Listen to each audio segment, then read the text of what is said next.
Okay, so today we are jumping into a deep dive it promises something pretty significant. We're not just looking at, a few small tweaks to your communication style, No, not at all. This is a complete overhaul. a full transformation of what the material calls your speaking identity. Our mission today is to give you a really comprehensive, a blow-by-blow overview of this specific methodology, the Pro90D Speech System. And this is a system, it was developed by Michael Williams, and it really targets people who have, significant challenges with communication. So we're talking about things like stuttering, stammering, or even just that intense fear of public speaking. Right, or high performance anxiety. Mhm. And the goal isn't just to, lessen those challenges. It's to move the speaker completely to a different state. A state of being. Yeah. What? Smooth, clear. Smooth, clear, calm, and fundamentally confident. It's a complete 360-degree approach that is really aiming to change who you believe yourself to be as a communicator. And the sources we've pulled for this, they come directly from the sister's own instructional materials, so they lay out the full philosophy, the daily routines, all the specific techniques. And here's the initial, really powerful insight that I think frames this whole deep dive for you. Speaking is treated not as some kind of inherent talent, something you're born with. Right. Or a fragile state you can fall out of. Exactly. It's treated as a completely learnable skill and a formable habit. The whole idea is that the struggle isn't some fundamental flaw in you. It's just a set of learned, highly reinforced behaviors. And this methodology provides that scientific step-by-step process to acquire a totally new and what they call a superior set of skills and habits. That reframing it's just paramount, isn't it? Oh, absolutely. If you start treating speaking as a skill, like playing the piano or learning French, then the whole challenge changes. It becomes about consistent practice and, well, neurobiological change, not about some innate ability you do or don't have. And that takes us right into the foundational philosophy, the role the brain plays in all this. So the primary hurdle for anyone who's trying to transform their speech, especially if they've struggled for years, is overcoming what the system calls the speaking identity. Okay, I've heard the term identity a lot in self-help circles, but how does identity play such a mechanical role in the actual act of speaking? Shouldn't we be focused on, the tongue, the breath? Because identity is the master switch. Your speaking identity is defined as how you fundamentally see yourself. It's who you believe you are as a communicator. So if you've spent 10, 20, maybe 30 years internalizing fear or, anticipating getting stuck, feeling that wave of anxiety every time a meeting is about to start, Those patterns just become your go-to. they become your habitual way of thinking and speaking. Your brain doesn't just passively record those negative experiences. It processes them, it holds on to those memories, and it uses them as predictive models for your future performance. No, if I walk into a high-stakes meeting, my internal self-talk, my identity, is already pulling up all the data from previous failures. It's basically priming me for anxiety before I even open my mouth. That's it. It's a self-fulfilling prophecy. And it's rooted in these really established neural pathways. A vicious cycle. Exactly. And so the goal of the Pro90 system isn't just to mask the physical symptoms. It's to make those negative memories functionally obsolete. The whole mission is to override that old identity by consistently creating a new one. A successful, positive, constructive one, what the sources call the ideal picture. Right. You are systematically replacing old, ineffective, fear-based memories with thousands and thousands of new successful ones. That sounds like a monumental task, though. I mean, fighting decades of these entrenched habits. What's the fundamental biological mechanism that the system says allows for this kind of, a complete psychological and behavioral rewrite? The mechanism is neuroplasticity. It's the brain's amazing, incredible ability to reorganize itself by forming new neural connections. Okay. So your current undesirable patterns, whether it's a speech block or habitually avoiding certain words or using too many filler words, they are maintained by incredibly strong neural connections. This is the whole neurons that fire together, wire together principle. That is the foundational principle of all learning. Every single time you use the old thought or the old behavior is executed, those existing connections just get stronger. It just deepens the rut you're trying to climb out of. So if I get stuck on a word and then I immediately beat myself up internally for it, I'm actually strengthening two pathways at once. The pathway for getting stuck and the pathway for negative self-talk. Precisely. You're creating a vicious reinforcement loop. And so the system's approach has to be, well, it's simple in its logic, but it has to be absolute in its execution. You have to build a completely new neural network. You have to. Mm. And you do that through consistent, intentional repetition of the new behaviors and the new thought patterns. You're practicing things like speaking more slowly, articulating clearly, focusing on your airflow. And as you repeat this new skill, the brain starts to divert energy to those new positive pathways. Mm. It prioritizes them over the old inefficient ones. And we mentioned there's a physical side to this neurological effort, right? This process of strengthening the new path. Yes, and this is where the concept of myelination becomes so critical. As these new neural connections fire consistently and accurately, so as you practice the new skill the right way again and again, the brain starts to wrap those neurons in a fatty tissue called myelin.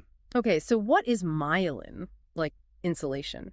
Think of it exactly like that. It's like the high-grade rubber insulation you'd find around a brand new electrical wire. And that insulation has to have a functional purpose. It's not just for protection. Oh, it's crucial. Myelin makes the signal transfer between those neurons much faster, much stronger, and significantly more efficient.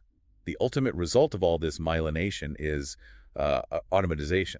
So the new skill, the smooth, confident speaking, it moves from being this laborious, conscious thing you have to focus Oh, on. you're thinking about every single word. Right, to being completely automatic and natural, requiring almost no conscious thought. It becomes your new default, your effortless way of communicating, like, riding a bike or driving a route you've driven 1,000 times. But the source material is very clear that the beginning of this transition is incredibly draining. Why is that initial effort so physically exhausting? Because your brain is literally building new structures while at the same time trying to suppress the old ones. Initially, the brain needs way more energy. It burns through more glucose to process all this new activity. It sounds like installing a brand new, complex operating system on a computer while the old, buggy one is still sputtering in the background. That's a perfect analogy. And that intense concentration, that cognitive load, can lead to some serious mental and physical exhaustion, at least until that myelination process really takes hold and the new pattern requires far less conscious effort. And that physiological reality is why the system stresses persistence so heavily. It's fascinating. The success of the system relies on these physical changes in the brain, but those changes have to be driven by a deep psychological commitment. So let's explore the 3 core mindset principles that support this whole undertaking. Right. These principles are designed to provide the necessary psychological fuel for the journey. The first is the law of belief. Okay. This states that whatever you believe with passion and emotion can happen, within reason, of course. The power of belief is really evident in things like the placebo effect. Sure. I mean, if you genuinely believe a sugar pill will cure your headache, it often does. That deep-seated hope and faith actually causes your entire biological system to rev up for that transformation. So if you don't fully believe you can become that confident speaker, your brain just won't commit the necessary resources. It won't commit the glucose and the effort to build those new neural networks. Exactly. Why would it? But I can imagine a listener who has struggled for years might be, highly skeptical. Isn't relying so much on belief a bit dangerous if the neurological wiring hasn't caught up yet? How does the system handle that fear that belief alone just isn't enough? That's a great point, a crucial one. The system isn't suggesting you only believe. It's suggesting that belief is the catalyst for the effort. The conviction is what fuels the energy you need to do the work. Okay, so belief gets you started. It gets you started and it keeps you going. Yeah. And that conviction is supported by the second principle, the law of control. The system emphasizes that control is the direct inverse of anxiety. When you gain control over aspects of your life, and especially control over your speech, like learning to slow down or manage your breath, Your confidence goes up. immediately. Your Right. self-esteem and confidence increase because you are demonstrating to yourself, through direct action, that you are no longer a victim of your old speech patterns. You're taking back that control. It transforms the self-concept from struggler to manager. And that brings us to the final one, the law of accumulation, which speaks directly to that need for relentless daily practice. Yes. The law of accumulation basically holds that everything you do every single day counts. Every positive thought, every 5-minute practice session, every successful conversation you have, It's all moving you either toward or away from your goal. You're never really standing still. never static. And this law is fundamental because it explains why progress often feels so agonizingly slow at the beginning. You're talking about the acceleration curve here, right? Yes, success is achieved when all those accumulated efforts finally reach a tipping point. The concept they often cite is the 80-20 rule applied to time. 80% of the massive visible results often show up only in the last 20% of the total effort. So if you visualize it, it's this long, slow, almost flat line of effort, and then a sharp upward spike at the end. Exactly. And the really hard part is trusting the process during that long, flat period at the start. That initial period must be such an immense psychological challenge. We expect linear returns, but here you have to just trust that these small daily reps are quietly building myelin and accumulating evidence, even if you don't see massive returns for weeks or even months. It's exactly like compounding interest. You don't feel rich after the first year of saving, but that continuous daily input is absolutely essential for that eventual explosion of success. Okay, so we've got the foundational science, we have the mindset in place. Now we can shift to the how of it all, the application. The system outlines 3 specific pillars that are required to accelerate results and make those neurological changes happen faster. And these 3 components are designed specifically to overcome the most common pitfalls of commitment and consistency that, frankly, derail most attempts at forming a new habit. The first pillar is all about setting realistic expectations. Why is managing expectations so critical, especially when the goal is this profound transformation? Because unrealistic expectations are cited as the #1 reason people quit. It's that simple. So if a learner believes they should be, I don't know, 100% fluent after 2 weeks, and they have a normal slip-up, They get discouraged, they lose faith in the law of belief, and then they start bouncing between different methods. the method hopping cycle. Right. Start, stop, try something new, stop again. It's the fastest way to slow your progress because you never give the brain enough consistent time to myelinate the new pathway. Success, therefore, requires a real commitment to sticking with the systematic process and understanding that this just takes time. You have to focus on the process today, not the ultimate result 3 months from now. Which brings us directly to the necessity of the second pillar. Follow the daily blueprint. If consistency is the fuel for neuroplasticity, then the blueprint is the engine. Exactly. Consistency is absolutely mandatory to develop new habits, new patterns, new skills. The daily blueprint is a fixed, structured routine, a set of practices the learner has to plug into every single day. By just sticking to that routine, the necessary repetition happens automatically. And that's what strengthens the new neural pathways and drives the myelination we've been talking about. It removes the daily struggle of deciding what to practice. It does. It takes the guesswork out of it. And the third pillar insists that you must immediately apply learning in real life. This is where the rubber meets the road, and I imagine where the psychological resistance is the highest. It's the moment of truth. If you avoid real-life speaking situations, you prevent mastery under pressure. Private practice, in a safe, controlled environment, is only half of the equation. So the only way to train your nervous system to handle those high-stakes moments, a presentation, a networking event, an important phone call, Is to actively implement the skills in that stressful moment. Application is the crucial step that internalizes the skills and prominently boosts your confidence. You have to willingly seek out pressure situations to train yourself to perform well under duress. That continuous real-world application leads us right to the core concept of this section, the immersion imperative. How is immersion actually defined within this system? Immersion means you reach a point where you are constantly surrounding yourself with the process. You are actively trying to override the old way of thinking and speaking that may have dominated your identity for decades. This isn't passive learning. Not at all. This is an active flooding of both your mind and your experiences. Okay, so how does someone actually execute that flooding? Well, flooding the mind involves deliberate input.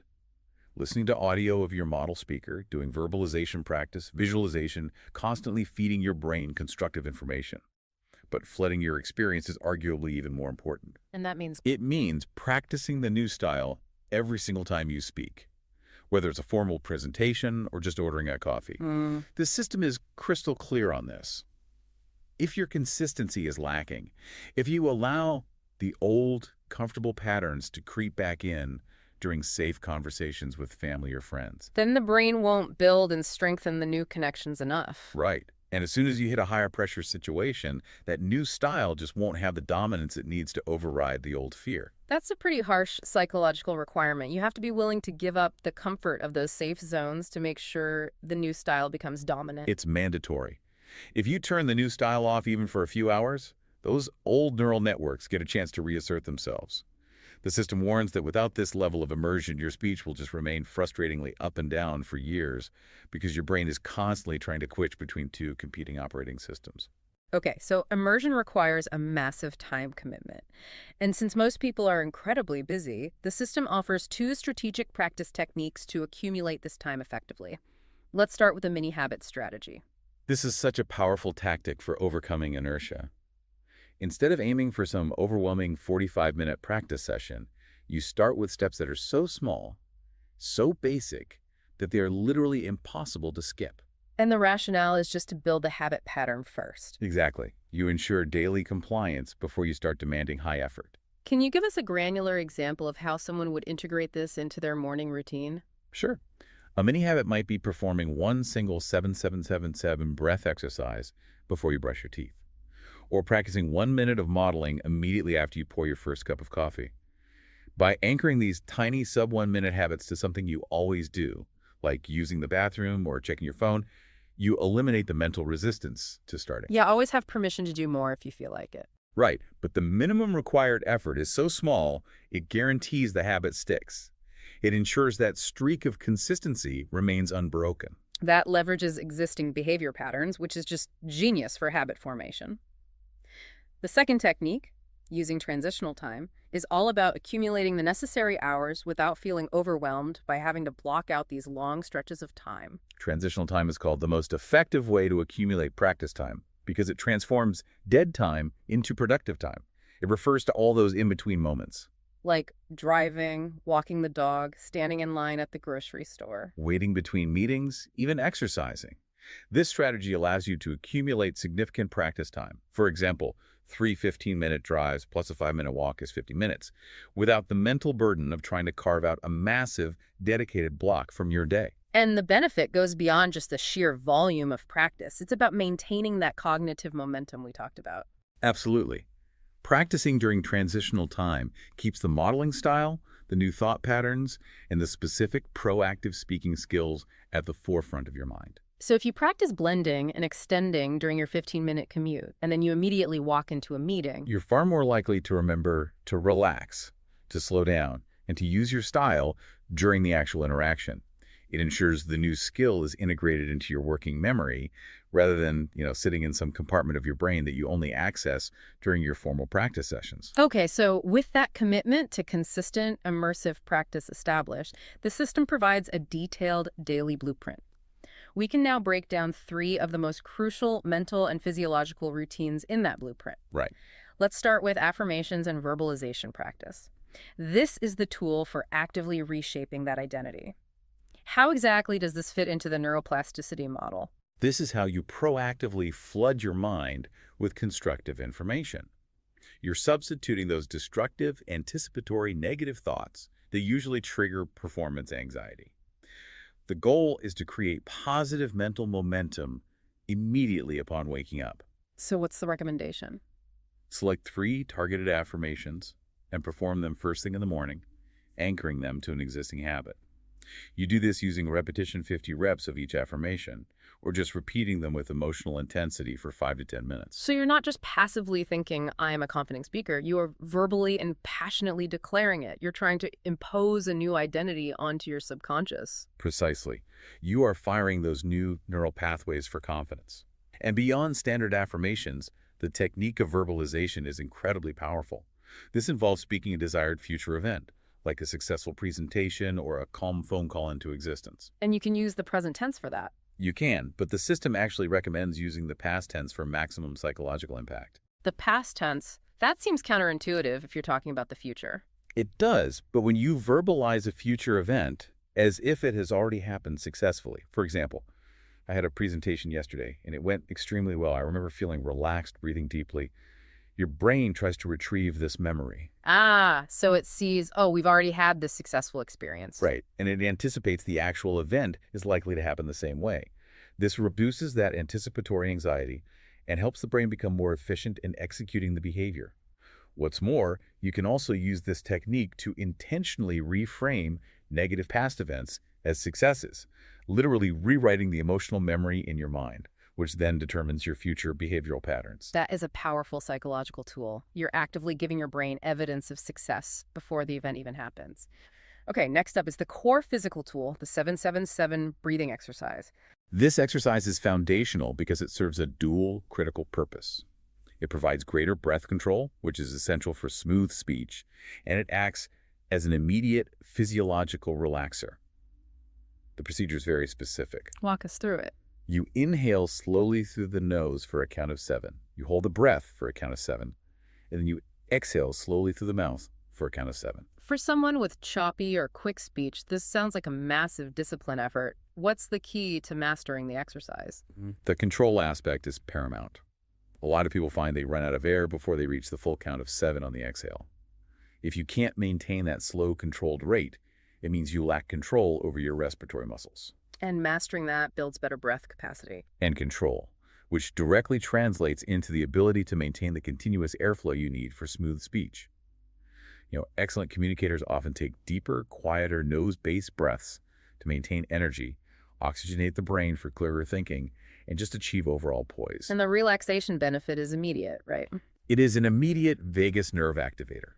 It acts like a physiological circuit breaker for anxiety. You can use it proactively, 5 to 7 reps, right before a high-stakes meeting or a phone call, or just sprinkle it throughout the day using that mini-habit strategy. The recommendation is to start small, maybe 1 repetition a day, and build up to the point where it becomes your automatic physiological response to stress. Finally, let's talk about the mental equivalent of physical practice, the mental rehearsal process. Mental rehearsal, or visualization, is so potent because neuroscience confirms that when you mentally rehearse an action, the same sensory and motor areas in the brain that would activate during the real performance are firing. So your brain gets successful reps without you moving a muscle. That's it. And the system recommends a 5-step structure to make this visualization really effective. Step 1 is relaxation. You have to begin by getting quiet and doing 5 to 7 of those 777 breathing exercises to calm your nervous system. Step 2, imagine the environment. This is where you engage as many senses as possible. Sight, sound, feel, smell, to make the visualization vivid and real. You have to anchor the successful experience to a specific, realistic location. Right. If it's a job interview, what does the conference table look like? How does the chair feel? The more sensory engagement you have, the more real the event feels to your brain. Okay, then step 3 is visualize as a third person. So you first see yourself, the speaker, succeeding from the audience's perspective. It's like you're watching a confident actor or athlete on a screen. This gives you an objective view of success, seeing the confidence projected outward. And then step 4, visualize as a first person. Then you shift perspective to experience the successful event from within. You have to internalize the success, feeling the calm, hearing your own smooth, articulate voice, feeling the audience's engagement, and really feeling that success in your body. This is what integrates the new identity emotionally. And the final step. Step 5, re-emerge. You conclude by doing another 5 to 7 breathing exercises to gently return to reality. This repeated, structured, successful mental experience reinforces the new speaking identity and drives automatization before you ever step foot into the real situation. Okay, we've covered the foundational science and the daily routines. Now let's turn to the active psychological management system, the TRIAC method. This provides the tools to manage that inevitable resistance and negativity that pops up during the habit formation process. Let's start with T-Talk to your IT department. Your internal talk department. That's right. The IT department refers to your internal talk, that constant, relentless stream of self-dialogue. For anyone transforming a habit, mistakes are inevitable, but the default tendency is to respond destructively. Things like, I messed up again, or I knew this wasn't going to work. Exactly. And the system requires you to actively replace that destructive self-dialogue with a constructive one. So how do you actually do that? How do you stop that negative self-talk train the moment a slip-up happens and replace it with something productive? You need to schedule regular, constructive meetings with your IT department. So let's say you get stuck trying to say a complex word during a client phone call. Instead of the typical downward spiral, the constructive dialogue is structured. Okay, what's the structure? First, you acknowledge the slip-up neutrally. Mm. Okay, I stumbled that time. Second, you constructively evaluate what could have been done better. I skipped my breath. I should have slowed down or paused before that word. And third? Third, you affirm the process and the identity. That's okay. I'm learning a new operating system. This is supposed to be hard, and failure is part of the training. I'll use my technique next time. This structured approach prevents the negative thought spiral and keeps your focus firmly on forward movement and accumulation. That focus on accumulation is key, which brings us to our remember your speaking successes. Why is tracking successes so vital, even the small ones, when our brains are so good at highlighting failures? Because the human brain has an inherent negative bias. We just focus disproportionately on the times we felt stuck or anxious. So journaling your successes daily, no matter how minute, is the specific countermeasure to this bias. So if you used to struggle through an entire meeting, but today you spoke smoothly for the first 2 minutes, that's a verifiable success. You have to track it. You have to. If you used your airflow linking technique correctly just once, that's a success. So the journaling creates a tangible record, an accumulation of evidence that the law of accumulation is actually working. Precisely. When doubt inevitably strikes and you start feeling discouraged, you can scan back through your journal and realize you've accumulated dozens of successes that week. This record actively surprises you with how much you've improved, and it provides tangible evidence that supports the new speaking identity, reinforces belief, and creates the motivation to seek out more successful experiences. Which is a perfect segue to A and track. Yep. Accumulate new speaking experiences. This pillar mandates leaving the practice room and engaging with the real world. You must accumulate new speaking successes by accumulating new speaking experiences under real-world pressure. Private practice alone is just not sufficient to build the robust neural network you need for automatization under stress. And the key here is being intensely proactive. Right. You cannot wait for opportunities to speak. You have to create them. How does creating proactive opportunities build confidence differently than just, reacting to them when they come up? Well, initiating speaking opportunities, whether it's volunteering to lead a team status update, picking up the phone to make a call you might otherwise email, or introducing yourself first in a social setting, that immediately puts you in control. When you initiate the communication, you control the timing, the structure, the topic, the manner of speaking. And this shift from reactive anticipation, worrying about being called on, to proactive control, choosing when and how you speak, inherently diminishes anxiety and boosts confidence. The sources had a great example of this. Yeah, the one about the client who started proactively telling the cashier their payment method. It will be credited, thank you, before the cashier could even ask. Yeah. That tiny controlled action trained the brain to associate speaking with control, not with fear. That shift from a defensive posture to an offensive one seems fundamental to changing the self-concept. Okay, next is C. Control the train you're on. This addresses the ongoing mental management of worry. This is a structured three-step approach to derailing those harmful self-talk trains of thinking, those habitual patterns of worry that just loop in your mind. Step one is awareness. You first have to become highly conscious of the train you are on. Recognize the content of the negative thought, like, I'm going to get stuck when I have to say that person's name, its frequency and its intensity, the physical feeling of anxiety it generates. You can't stop what you don't acknowledge. Step 2. Stop. Once you recognize that the thought train is taking you in a destructive direction, you have to interrupt it. This is a cognitive circuit breaker. You literally say, stop internally, or even whisper it, to interrupt the momentum of that negative thought pattern. You just break the automatic loop. And step 3 is replace. This is the most crucial step. You substitute the negative thought with constructive preparation. So instead of worrying about failing, you proactively focus on positive anticipation. Like, how can I contribute value to this audience? Or how can I make sure I use my slow pace and my articulation skills? Exactly. You actively push out the worry by replacing it with a cognitive task planning, breathing, preparation. You're accumulating positive mental rehearsal experiences instead of negative anticipation. And the power here is that this repetition strengthens that replacement pathway, eventually making the constructive thought the automatic response. That is the entire neuroplastic goal. It's a process that requires daily accountability, but consistency eventually hardwires the brain to automatically anticipate positively and constructively instead of spiraling into negativity. And finally, the K in track. No, it's just a matter of time and effort. This is the core belief required for perseverance, especially through that acceleration curve we talked about earlier. It is the confidence, the faith, and the scientific belief that the system is based on predictable, verifiable principles of neuroscience, learning acquisition, and habit formation. If you continue to apply the systematic effort detailed in the blueprint, the desired results, the automatization of your new identity are inevitable because your brain is designed to adapt to consistent input. It really reinforces this empowering idea that you can't really fix the old, fearful way of speaking. Instead, you systematically create a new, better, and more dominant way by changing fundamental things like your inflection, your pitch, and your breathing. Okay, now we move into the actual physical and verbal tools that make up the new speaking style you're building. The system identifies modeling as the fastest transformative tool. For a listener, why is observational learning so powerful here, beyond just, copying someone else? Modeling is defined as not just imitating the voice, but mimicking the voice, posture, body language, rhythm, inflection, and the overall mindset of a successful speaker.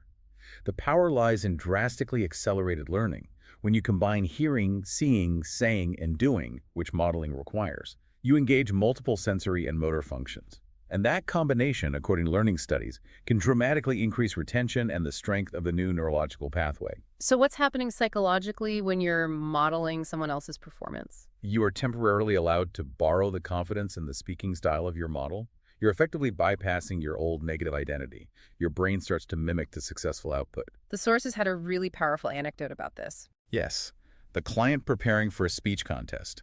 She realized that when the moment came, her mind just flipped on to her model. And she said, "I wasn't myself. I was actually you." Wow, that's a profound description of identity transference. It's like a temporary suppression of the old pattern.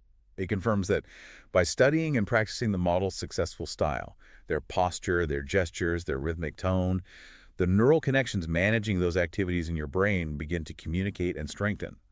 You can instantly achieve a smoother, more confident output. And the consistent repetition of modeling eventually drives myelination and makes the new style automatic and inherently your own. You no longer need the mental image of the original model. And the system is very strict that this modeling has to be applied universally, not just in practice. Absolutely. Modeling must be done every time you speak, formal or informal. If you allow yourself to revert to the old comfortable style for informal conversations, those safe zones, those old negative neural networks receive reinforcement and they stay strong. So instead, you tone down the new proactive style. Exactly. You make it conversational, but you never turn the techniques off. This ensures you eventually develop a natural conversational flow using these superior speaking techniques. So let's list those specific, learnable, proactive speaking skills that form the basis of the new style and are integrated through modeling. We should go into some depth on these since they're the core mechanics of the whole system. Right. These are the 7 elements that superior communicators use, broken down into systematic tools: airflow breathing, inflecting, using vocal variety, body language, extending, stretching words, blending, connecting words, emphasizing vocal coloring, and articulating clarity. Let's focus on the first step toward control. Slowing down, using what they call the ASS formula. Why is adjusting your pace such a major component? The ASS formula stands for A, affirm I can take my time; S, speak super slow; and S, set your own pace. The source materials suggest that just successfully flowing down by itself can achieve up to 80% of the desired result in terms of immediate smoothness and clarity. But the instruction to speak super slow must be temporary, right? I mean, people can't talk like that all the time. Oh, it's entirely a temporary calibration measure. It's used to gain maximum awareness and conscious control. When you slow down that significantly, you become hyper-aware of your physical speaking habits you previously missed. Like excessive filler words or poor breathing or rushing through vowels. All of it. It. It forces you to gain precise motor control over your speech pacing. And once that control is achieved, then you can move to setting your own pace, which is dynamic and varied, a mixture of faster and slower delivery that's appropriate to the content. It's about building awareness through temporary exaggeration. Okay, so moving from controlling the pace to maintaining the flow, we get into airflow linking, which is achieved through blending and extending. This addresses the physical habit of start and stop speech. Correct. The fundamental problem for many who struggle with blocks is the learned habit of speaking in a start and stop manner. Every time you stop the airflow, you create an opportunity to get stuck on the very next word. Airflow linking is designed to retrain the speaker for a continuous, smooth flow, rhythm, and sound, maintaining that critical airflow. So define blending and extending for us and explain how they work together to create this continuous flow. Okay, so extending is the stretching or prolonging of key vowel sounds or consonants within words. Think of drawing out the sound just slightly to maintain motor activity and airflow. And blending is the intermixing or connecting of words for a continuous, uninterrupted sound and rhythm. When you blend words, you eliminate those micro-pauses between them that often lead to blocks. So these two skills work together to ensure that the motor mechanism for speaking is continuously active. Right. Not repeatedly starting and stopping, which is the physical action that causes the blocks. And if a speaker still anticipates a block, what's the proactive technique they should use? There are two critical techniques for airflow linking. The first is anticipatory linking. If you know a difficult word is coming up, you take a little extra air and you link or blend through it using the preceding words, maybe slightly extending the final sound of the word right before the trouble word. Then the second? The second is corrective action. If you're speaking and you unexpectedly get stuck mid-speech, the instruction is to pause, take extra air immediately, go back 1 to 3 words, and link or blend through that phrase again using your new style. This interrupts the block cycle and replaces it with a deliberate, controlled, smooth action and prevents that impulse to just push the word out forcibly. These proactive skills are then applied to specific real-world situations, forcing the learner to create new, specialized speaking personas. Let's look at the telephone persona. The telephone is often a massive trigger for anxiety because it removes all the visual cues and focuses entirely on sound, which just increases anticipation. So if you currently struggle with phone calls, your brain holds a very strong negative memory for that specific situation. To break this, you have to consciously create a new speaking identity just for the phone. What are the specific techniques required for this phone persona? Simple mechanics are key. Always use headphones or hands-free tech so you can use your hands for gestures. Gestures help anchor that new confident body language. Actively change your pitch and inflection, making it slightly more animated than your regular talk. And crucially, you use introductory words like yes, hello, this is, to bypass that old memory of getting stuck on the very first word of the call. You're establishing control through physical and verbal preparation. And similarly, the reading persona addresses anxiety when reading aloud. Right? Reading aloud is often highly triggering because the words are pre-written, which increases the pressure for perfection. The new persona requires going into a performance mode, focusing on the style elements, inflecting, emphasizing, articulating. The goal is to read dramatically and proactively, not robotically. And then there's a key tactical tip for this. Yes, you train yourself to scan ahead to grab the next few words visually. This allows you to look up at your audience while speaking those words, which maintains connection and flow rather than fixating on the individual words on the page, which breaks your rhythm. Finally, the system offers specific strategies for presenting with confidence. This involves a focus model, VIC or RICK. The core of the presentation strategy is shifting your focus outward. The model ensures your communication has value or relevance, impact or engagement, and clarity, both in your style and your structural organization. By focusing on serving the audience, on delivering value, your attention naturally shifts away from self-doubt and internal monitoring, like, am I speaking smoothly? And to manage the inherent fear of presenting, there are some powerful confidence tactics. The first is you must actively reframe the presentation as a conversation. This mentally reduces the performance pressure. It brings the audience down to your level and eases fears of severe judgment or rejection. Second, you are instructed to practice diminishing the importance of the audience or the event itself. By reducing the perceived stakes, telling yourself that in the grand scheme of things, this presentation is just one small event, you empower yourself by lessening the psychological weight. That seems like a really effective psychological buffer. But what happens when that dreaded, unexpected, difficult question throws you off track? That falls under the necessity of keeping your knowledge bank filled through constant learning, reading, listening. When a difficult question comes up, the system provides a specific, structured tactic to buy time and regain control. First, you pause and take a deep breath. Use that 777 control. Second, you immediately compliment the questioner. Wow, that's a great question. That gives your brain crucial oxygen and thinking time. Exactly. Third, see if you can access a partial answer. If you can only give a partial answer, start talking about that piece. The brain often begins to open up and allows you to access the rest of the information as you begin speaking smoothly. You're giving yourself space and time to access the knowledge without panicking. It's all about maintaining proactive control over your pace and your thought process, even when you're surprised. So we've really navigated the entire scope of the Pro90 speech system today. We've synthesized the core methodology, the foundational understanding of transforming a speaking identity through neuroplasticity and myelination. The crucial necessity of total immersion and relentless daily practice through things like mini habits and using transitional time. The psychological accountability and management needed via the T-RACK system to control your internal talk and accumulate successes. And finally, the physical mastery of proactive speaking skills modeling, the ASS formula for slowing down, and that continuous flow you get from airflow linking, blending, and extending. The ultimate takeaway here is that this methodology is built on the scientific premise that you cannot fix the old negative way you speak, because repeating that old pattern only strengthens it. Instead, you systematically create a new, better, and more dominant way. And success isn't measured by, the occasional fluent moment. It's achieved when that new speaking identity is fully accepted and the superior mechanics become totally automatic and effortless. The point of automatization. The transformation from a struggling speaker to a confident one is built through consistent, systematic, intentional effort over time. It relies entirely on the predictable, trainable function of the brain to rewire itself. And here's where it gets really interesting, and this is where we'll leave you to think. The ultimate success metric for this program is becoming an exceptional speaker, not just someone who is merely fluent. If the imperative is consistent immersion, meaning every single time you open your mouth, you are practicing and refining your new identity, the provocative thought we leave you with is this.